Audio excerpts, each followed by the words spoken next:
Sağ qalmaq üçün, həyata dözmək üçün gərək həyatında sevinç payı ola, azacıq da olsa.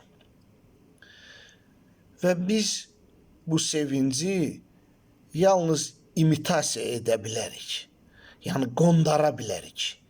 Bizim özümüzü sevindirmək üçün etdiyimiz hər şey qondarma sevincidir, imitasiya.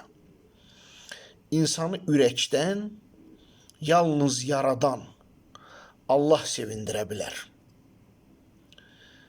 Yaradandan başqa elədiyin nə varsa imitasiya, qondarma.